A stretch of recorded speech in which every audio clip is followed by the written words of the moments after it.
I always like this. I've just found a way to deal with depression in a way that makes me happy. Right. As far as finding my gratitude, but like you talking to a person that maybe, well, we in 2022, you talking about a person in 2020 that wanted to blow their brains out. And I didn't tell anybody anything. Like, I don't do that. Hey, I'm about to kill myself. No, I don't bluff. Yeah. Like, when I'm going to go by myself, we going to get it over with. Right. And from the first time that I tried to kill myself, I got a bullet still stuck in the top of my head right now. It just wasn't my time. I didn't stretch. A lot of the things that I had went through as a child, like I was sexually victimized when I was a kid. And that made me very, very aggressive and very, very violent. And I took all these different type of martial arts and shit because I had a fear of being vulnerable, fear of being taken advantage of. I boxed. I did everything you could do. And I exhibited a lot of violence.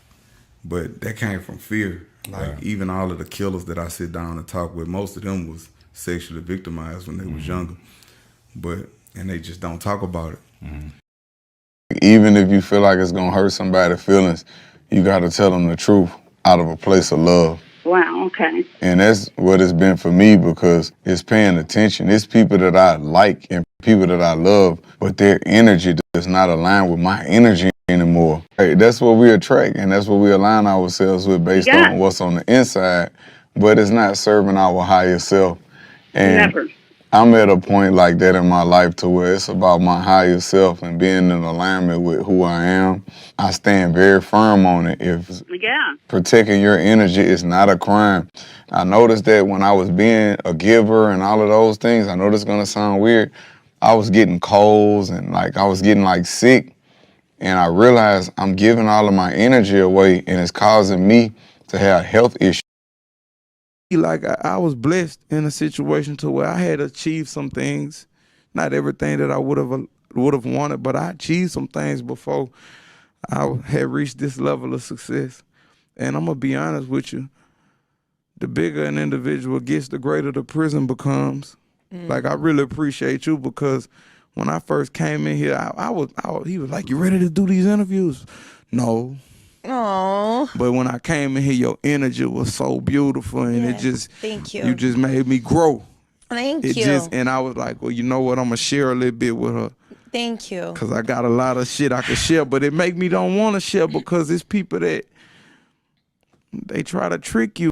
I know this gonna sound weird, when it's not to you, not to us. But one of the first things I do is I prepare at night to have a great morning. Like, my phone's going airplane mode. Right. Our bodies don't even release melatonin like it's supposed to when our phones are in transmitting mode, and they transmitting all the time, transmitting information. So I put all my phones in airplane mode, and I really allow myself to get rest. When I sleep under the prayer. I sleep under the Quran. I let it play while I'm sleeping. And your body, your cells hear everything. This has been the greatest form of recovery for me. Right. Like, just for me. I mean, other people do binaural beats or whatever your process is. Sometimes I listen to the nature sounds of the rain. Right. That's recovery also for the body. I do that, and in the morning, I never get on my phone. I go straight and get the hard part. I do my workout first. It's like you got people that when you're not doing what they want you to do, or doing what it is that's appeasing to them, they start having a problem with you. They don't really love you and accept you for you. Because if I'm dealing with let's say if I got 3 or 4 wives, you know, y'all all supposed to love me for me, but I'm dealing with you. And you love me for me, so you say, but if I show this one more attention than all of y'all getting mad at one time, or let's say I got 3 or 4 homeboys, if I'm showing this one more attention than this one, you not saying that you upset, but I can feel the energy from it.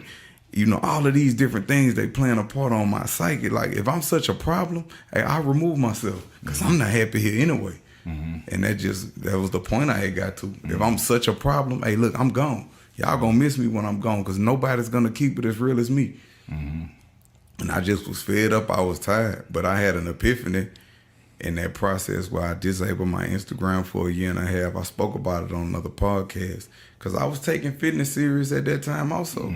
but it's just like wasn't nothing clicking, wasn't nothing working until I learned like how you say the mind and body connection when I learned to put my spirituality, even my mental process into my workouts. You know, like people be like, what's your form of prayer? Man, your form of worship could be when you working out. Indeed. That's meditation too. And I had to find my gratitude. Right. And I learned that comparison was the killer of all joy. Because I'm comparing my life to other people's highlight films. Or I'm like, what the fuck? Like, they so happy, they doing so great. And I'm looking at my real life like, man, this shit ain't what it's all cracked up. You know what I'm saying? You know what's interesting, bro? Like, I feel like you got to want to be better. If you don't want to be better, then you're not going to ever achieve that. You got to want it.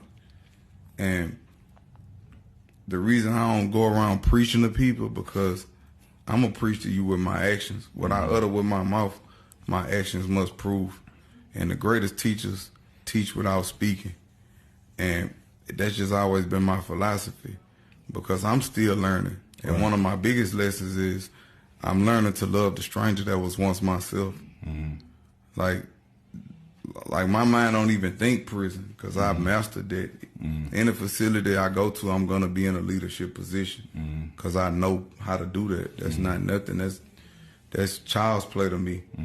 The hardest thing is can you come out here from nothing and be greater than what you was before? Then everybody that I was friends with, they was dying or going to jail, and I was getting the blame for it because they got killed when they was with me, or just was seen with me before they got murdered. It's like everybody that came into my life, they end up leaving. I kind of make you feel like you cursed almost. Then that happened. Then I guess the relationship with my mother wasn't really how it was supposed to be. It was estranged. So that translated over into every relationship I was with a woman. You know, I can't find nobody that love me the way I love. I love hard. When I love, I'm passionate. And then when it kept going, and, you know, I used music as a way of venting, as a form of therapy. But at the end of the day, I'm doing drugs. Music not making me really happy. It's just the way that I vent.